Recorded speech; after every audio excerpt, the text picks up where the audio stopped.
Good afternoon, everybody. President Obama, as you know, asked me to come to London in an effort to try to de-escalate the situation in Ukraine. Today, Foreign Minister Lavrov and I engaged in very in-depth, constructive dialogue on how to address legitimate concerns in the context of a unified, sovereign Ukraine. The United States strongly supports the interim government of Ukraine, and we continue to favor a direct dialogue between Ukraine and Russia as the very best way to try to resolve the crisis.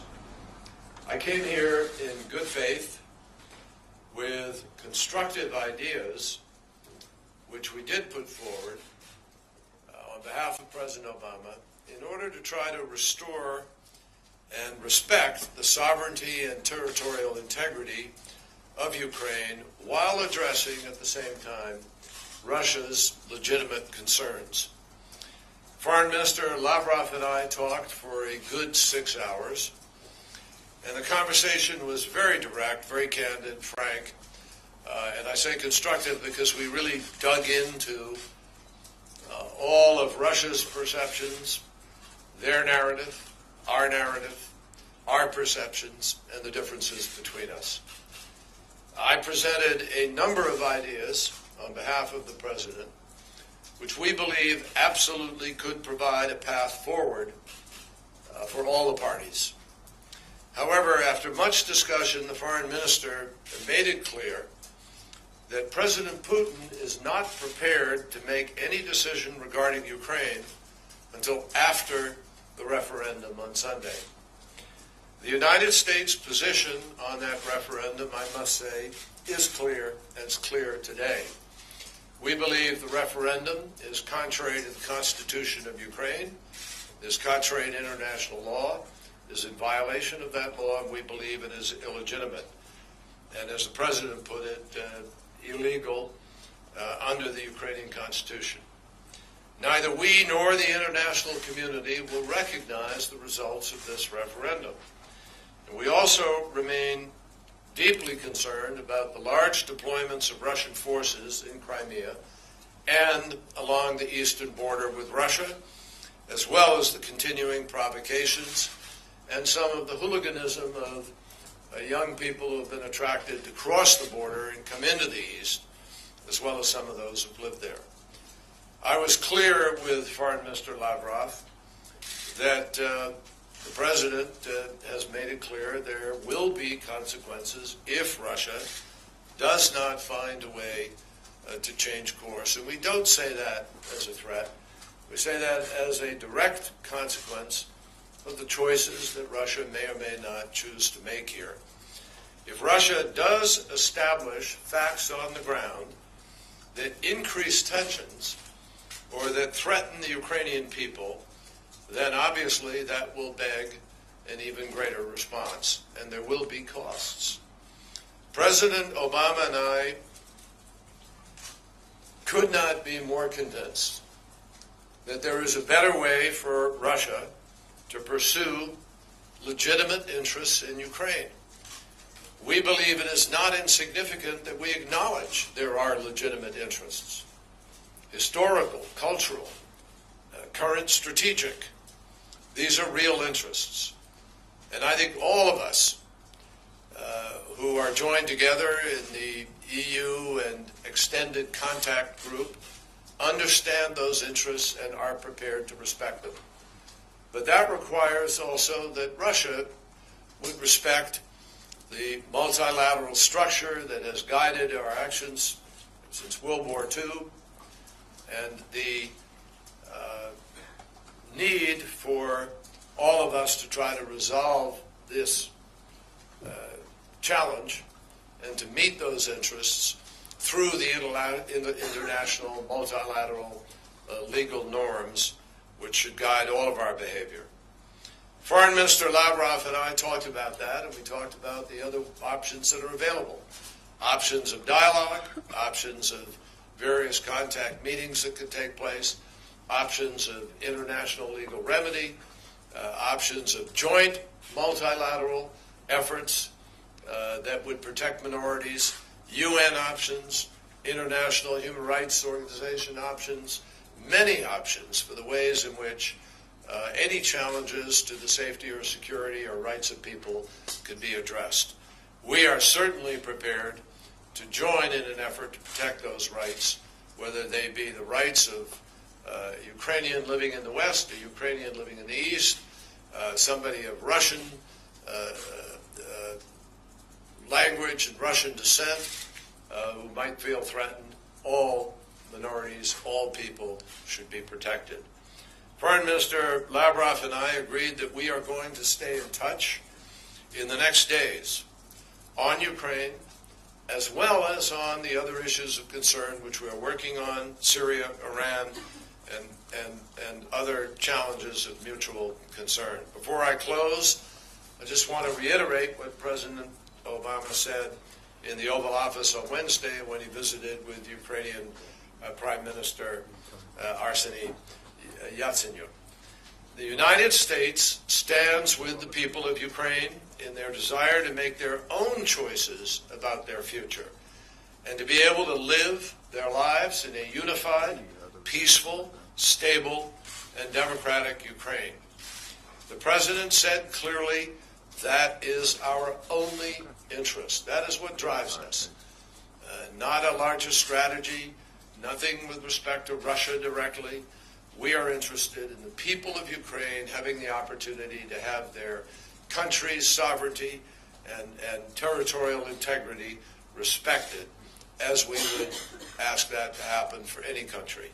So I will be briefing Prime Minister Yatsenyuk shortly, as well as all of our colleagues and counterparts in the EU and the members of the contact group. As soon as I leave here, I will engage in those briefings, and I look forward to taking a couple of questions.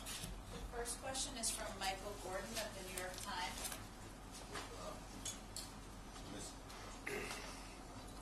Mr. Secretary, as you noted, Russian troops are carrying out an extensive military exercise near Ukraine, and at the same time, the Russian Foreign Ministry said just today that the Kremlin reserves the right to protect what it calls compatriots' lives in Ukraine.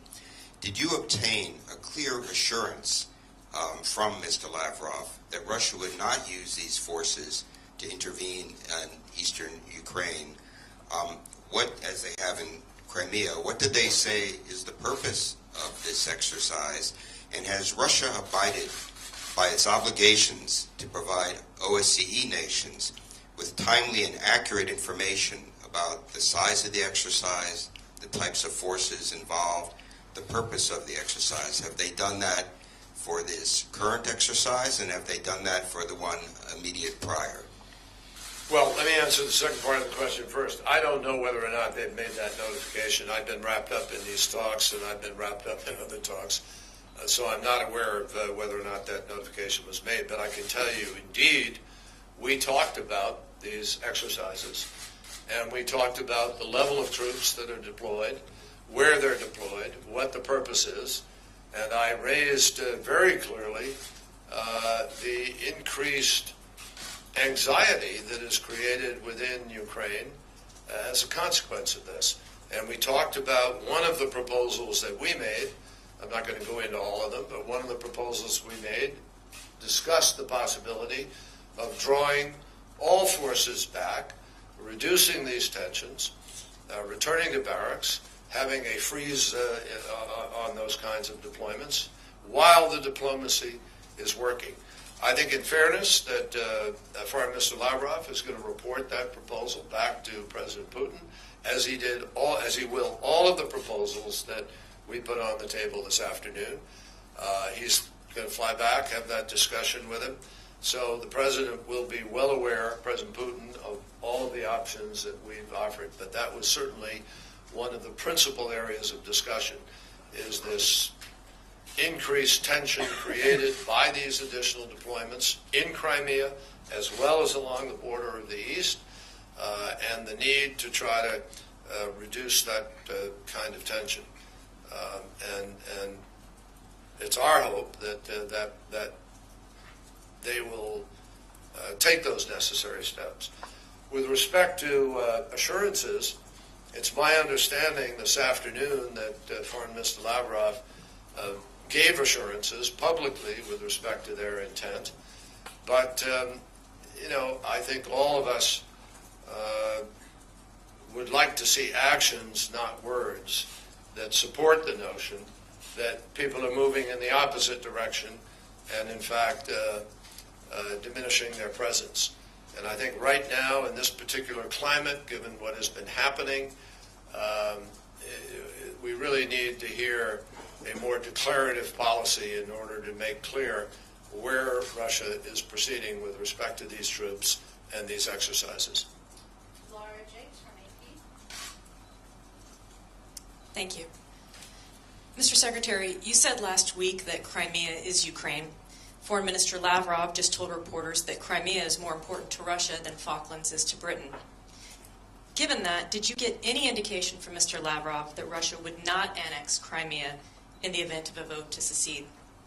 And if not, or even if so, why wouldn't even greater autonomy for Crimea, as Kiev said it will allow, why would it not set a dangerous precedent for the rest of the region in terms of appeasing Russia? Well, the issue of additional autonomy for Crimea has been one that has constantly been on the table. It's been on the table prior to Russia making these moves. So that's really a decision for the Ukrainian government to make, number one. Number two, in his visit to Washington, Prime Minister Yatsenyuk made it very clear they are prepared to provide additional autonomy. And they see that as no threat to the integrity and sovereignty of Ukraine. They, in fact, I think, see it as strengthening it. But we don't know definitively what President Putin is going to decide.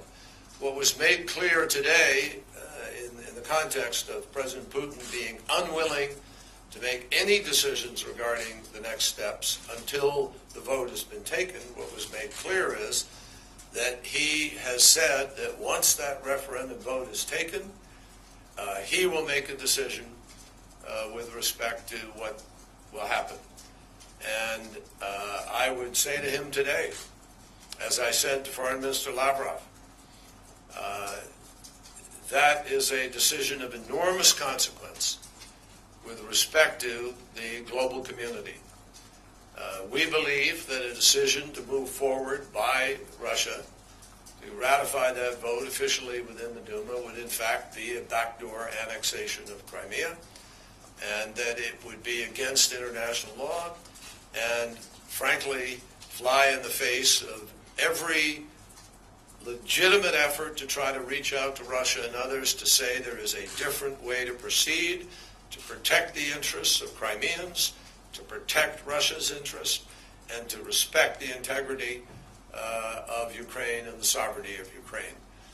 We hope President Putin will recognize that none of what we're saying is meant as a threat. It's not meant as in a personal way. It is meant as a matter of respect for the international multilateral structure that we have lived by since World War II, and for the standards of behavior about annexation, about secession, about independence, and how countries come about it. Here in Great Britain, the Parliament voted to legitimize a vote in Scotland about where Scotland would want to proceed. Under the Constitution of Ukraine, the Ukrainian legislature in Kiev would have to vote to legitimize a secession effort by any state or oblast or province or entity or autonomous region of Ukraine. That hasn't happened here.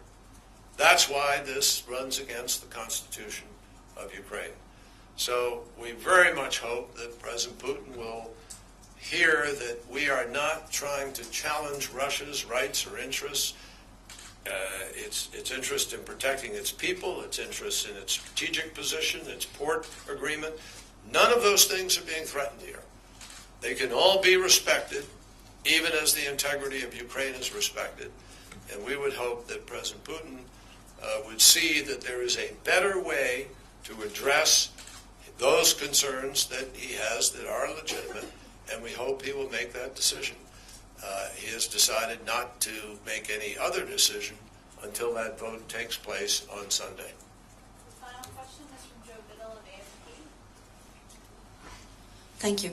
Mr. Secretary, Foreign Minister Lavrov just told reporters in London after your talks that there's no common vision between the West and Russia and Ukraine, that international mediators are not needed in this situation, and that Russia will respect the results of Sunday's referendum in Crimea. Despite your message just now to President Putin that this is not meant as a threat, do you believe that in fact the diplomacy is failing here and that they're just going to go ahead with what you just termed as a possible backdoor annexation of Crimea? And is it now a fait accompli that on Monday we will see sanctions from the European Union and the United States? And what gives you confidence that even those sanctions will in any way change President Putin's mind, given that this week we've seen the ruble falling and today again the Moscow stocks have been falling to a 4-year low? Thank you. Well, I suspect the market in Russia, in Moscow, can be significantly affected by these choices. It already is being affected, and obviously if there are going to be more sanctions, I think that will have an impact. But the reality is that President Putin's statement that he will respect the vote offers him many options as to how he chooses to respect the vote. If the people of Crimea vote overwhelmingly, as one suspects they will, to affiliate or be associated with Russia, you can respect the vote by making sure that their autonomy is increased, that their needs that have prompted that vote are properly respected, without necessarily having to make a decision to annex. So until that decision is made, I'm not going to interpret what it may or may not mean. I think it's more important for President Putin to understand that we are prepared to respect his interests and rights, and that they can be fully respected, and that he can actually have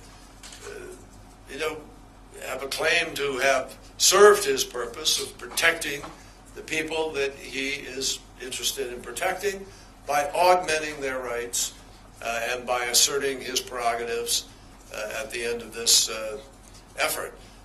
So there are other options, and that's what we're continually trying to say. And until he has made his decision, those options are still on the table and alive, and we hope he will make a different set of choices. With respect to, what was the other part of your question about the... Whether there'll be sanctions automatically? Well, with respect to the President and the European community and everybody have said, if the referendum takes place, there will be some sanctions. There'll be some response, put it that way.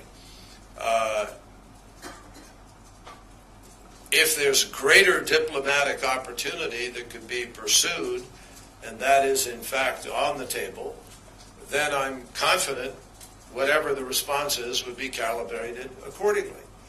But if, on the other hand, a decision is made that's negative and or flies in the face of all of the rationale that the EU and others have put on the table for the illegality, that will obviously demand some further response, which I'm confident both the EU and the United States will produce. It is not our preference.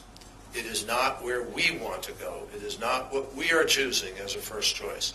But if the wrong choices are made, then there will be no choice but to respond appropriately because of the gravity of this breach of international standard, breach of international law, and challenge, frankly, to the global standard by which nations have been called on to try to behave. And we believe that the consequences are consequences that could be felt in many other parts of the world.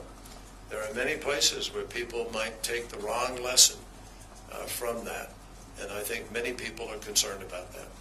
Thank you all very, very much. Thank you.